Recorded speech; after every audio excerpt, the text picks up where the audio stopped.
The information I'm going to provide is preliminary, is subject to change, and is currently being investigated by our Force Investigation Division. But this is what we have at this time. A little bit today, after 4:00 p.m., a uniformed officer assigned to Highway 2 stopped a gray Jeep Cherokee which was traveling eastbound on the Belt Parkway in the vicinity of the Bay 8th Street exit. When the officer approached the vehicle, that same male sped away, traveling eastbound.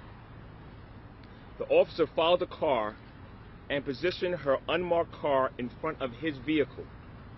The male then rear-ended the officer's car in the vicinity of the Verrazano Bridge and continued east, driving on the Belt Parkway without stopping. The officer requested backup on a department radio, and with the assistance of an additional highway unit, they pulled the vehicle over approximately 200 yards east of the Bay Parkway Avenue entrance.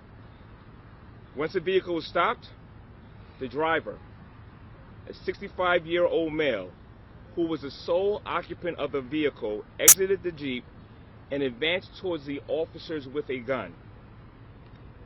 The officers exited their vehicle and gave numerous verbal commands for the male to drop the gun. The subject continued to advance towards the officers, at which time the officers fired multiple rounds at the individual, striking him several times. They immediately began to render aid to the male and requested an ambulance.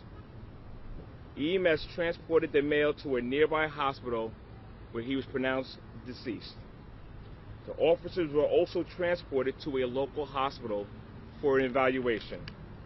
The suspect's firearm was recovered at the scene. The male does have prior arrest history, 7 prior arrests at this point. Still more investigation to be done with that, mostly vehicular crimes in his past. He was speeding, which is the reason for the initial stop.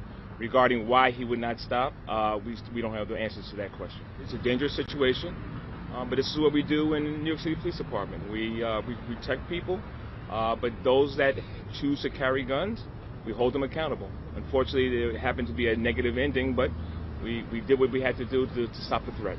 Once the highway officer pulled her car in front of his vehicle, our subject, who was the sole occupant, got out of the car, went to the back seat of his car, and pulled out this firearm. That's when the officers took cover, asked him several times, verbal demands to put his gun down, at which time he started approaching the officers with the gun in his hand.